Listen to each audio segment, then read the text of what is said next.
double team attack coming up. Here we go. And no! Ladies and gentlemen, this is Jeff Santos of the Southwestern Wrestling Federation.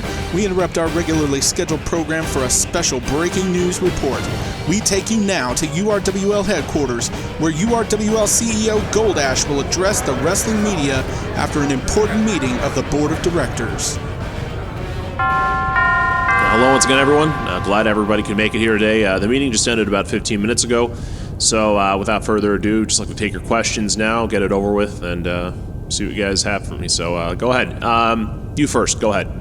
Mr. Goldash, can you tell us, was Mr. Neal present at your board meeting? And if so, are you able to report his current physical condition? Well, unfortunately, Vince was not able to attend this meeting. It made my job a whole lot more difficult. He's still recovering. He has a few broken ribs from the incident, the Star of David at the hands of Seth Stern back in Buffalo. But he's recovering. It's not quite as bad as we expected, but broken ribs certainly take a long time to heal, and he'll be out, I would say, almost indefinitely until we figure out, what his timetable to return is. He was not present at the meeting today, and that certainly made things more difficult, especially with Mr. Stern being one of the key members, and as you may have heard, his influence on the board has certainly spread over the last little while, especially since the Rant Board Network became set into motion, and you hate to see it, and it made things a little bit more difficult, but as I said before, I have a little something up my sleeve I felt could turn the power back into my favor, and I walked away from this meeting a little bit more relieved than I probably would have a few weeks ago. It is what it is. The Sterns got what they wanted, and I hope Vince comes back soon, because he's an influence in that boardroom. Sir, you mentioned this meeting was to finalize the forthcoming episode of URWL Live. Are you able to announce any matches for that event? Yes, actually. I believe this is the time that we have to make this public. Episode 2 of URWL Live will have a double main event. Now, I know that, episode 1 was a good way to start it off, but we felt that episode 2 needed to include a little bit more. It needed a little bit more resolve to what happened on episode 1, and, well, we decided to go with a double main event. The first half, therefore, of this double main event will be for the number 1 contendership of the recently unified URWL Federational Championship that Alexander Kuleshov recently, let's just say illegally, attained. The first participant in this match will be Spectre, a man that has a lot of history, not only with Kuleshov, but his opponent, the so-called sycophantic leader of legitimate wrestling, Corey Jones. Now, before all of you begin to criticize me and slam me for putting Jones into a match that he could possibly win a number 1 contendership for a title that his ally, Mr. Kuleshov, currently owns, well, I think everybody has a 50-50 chance, and believe me, those odds are pretty slim, especially when you're up against a veteran, one of the first 5 URWL members, and a man like Spectre. Corey Jones, we'll see if his legitimate wrestling carries him further. I don't think it's going to happen. And of course, I'd be remiss if I didn't mention the second half of our double main event, and certainly something that I am certainly displeased and frustrated to announce, but the Stern family unfortunately got its way. As I said before, it's something that I'm not very proud of. So, as they proposed on episode 1 of Live in that controversial opening promo that all of you saw, it will be Fusion putting his number 1 contendership at Dangerous Minds on the line against Seth Stern. Now, thankfully, as I said earlier, I do have something up my sleeve, and I did in this meeting. Just like a checks and balances system in government or governmental organizations, the URWL has an executive decision, an executive vote, and an executive veto power that I used because I felt that this decision would ultimately lose the company money in the long run. And I know that the odds were stacked against me, but I did what I could with my executive power as CEO, and I set things right. Thankfully, and fortunately, the board agreed with me. Therefore, the match still stands, but what I'm proud of is that I was able to convince the board that putting a special guest referee in the match was beneficial to its outcome, and they agreed. This special referee, however, is one that has a history with both men. That man is none other than the URWL champion himself, Jamie Emo. So this is the match. As it stands, if you didn't get my explanation before, you're getting it now. Fusion will put his number one contendership on the line against Seth Stern with Jamie Emo, URWL champion, the man who controls his own destiny, the man who controls the destiny of the URWL, as special guest referee.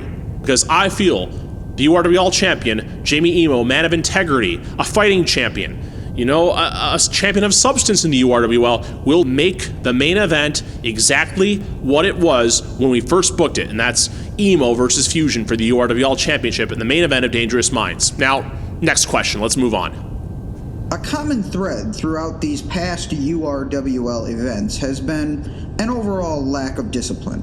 Your critics are quick to point out that you're simply not taking enough action as CEO. Is regaining control, as you said, a method towards stopping these actions?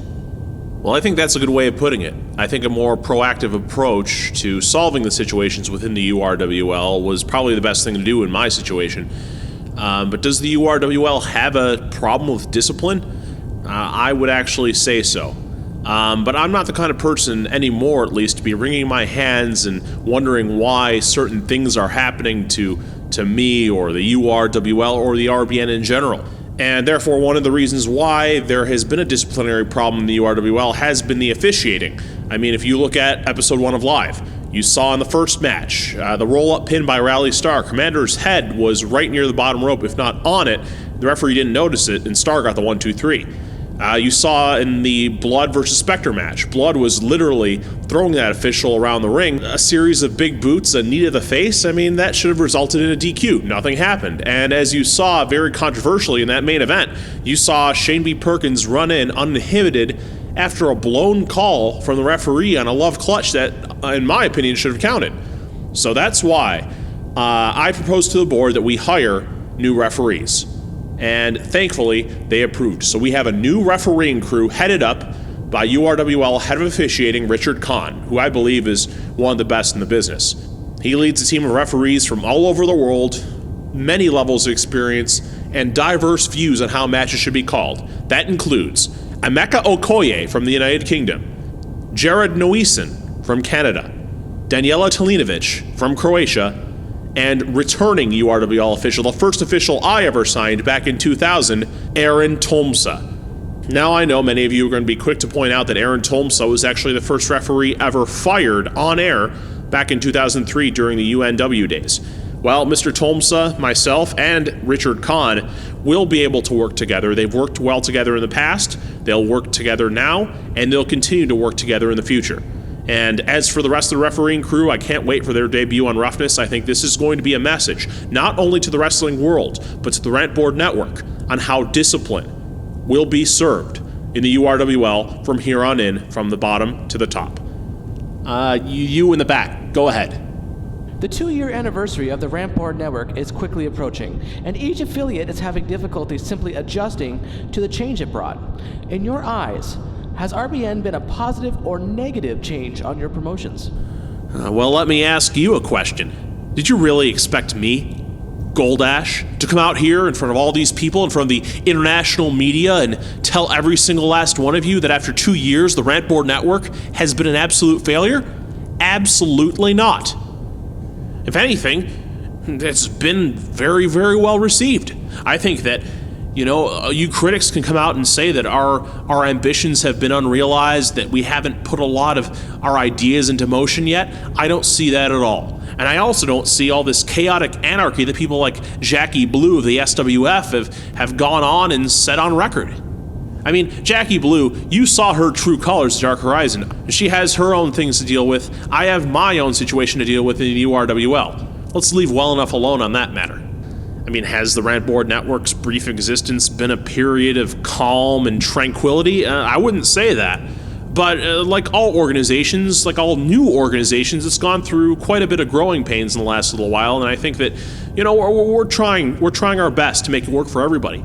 I mean, all these problems that you attribute to the Rant Board Network, I mean, Corey Jones, Seth Stern, Evan James, the entire leadership structure of the SWF.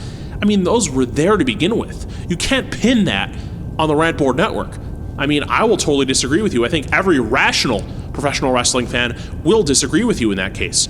And I tend to agree with him. I think this is great for all of our organizations. Have there been growing pains? Yes. But a lot of these issues you've spoken of, I mean, they've been there before the RBN was founded. So how can you blame it on the RBN? That's all I have to say about that. All right, you over there on the left, what do you have? On RPW Redline Episode 12, you confronted RPW wrestler Evan James. Furthermore, at RPW Ground Zero, Fusion injured former heavyweight champion Taylor Garstecki during their interpromotional match. Do you think these incidents will affect your relationship with the Radical Pro Wrestling organization? You know, honestly, I think Radical Pro Wrestling's working relationship with the URWL has actually strengthened ever since they came in. And you remember how distraught I was when RPW came in based on some personal vendetta I had, which, you know, evidently was useless. And ever since then, ever since Rodney Xavier, the CEO of RPW, and I got over those personal differences, those creative differences, I think it's been nothing but beneficial for both sides. The Fusion Garstecki interpromotional match at Ground Zero. I mean, it was a monumental event for both of our promotions. Rodney Xavier himself proposed the match to every single RBN member on the last Rantcast and said, listen, we want you guys to come in here and have exhibition matches against RPW talent on RPW programming. I was simply the first to accept it. I mean, do I approve of Taylor Garstecki's attitude and all he said against me, the URWL, and the RBN? No, I don't approve of it.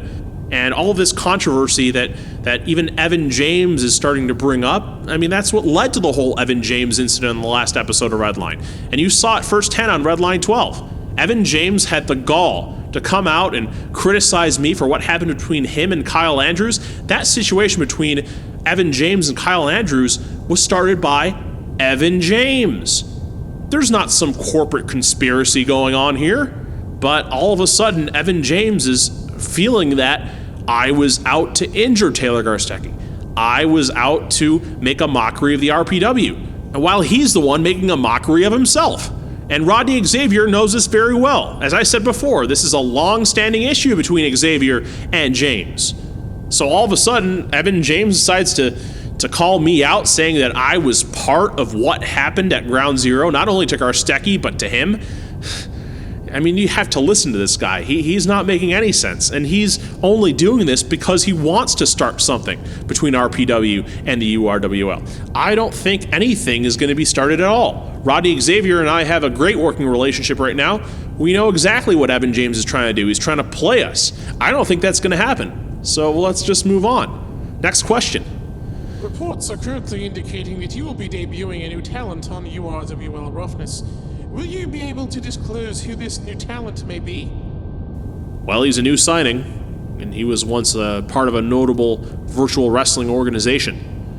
And you're just going to have to find out everything else on the first episode of Roughness. Thank you. The preceding announcement was a Rant Board Network special report live from URWL headquarters. Remember, you can check for updates at any time on www.rantboard.net. We now return you to our programming already in progress.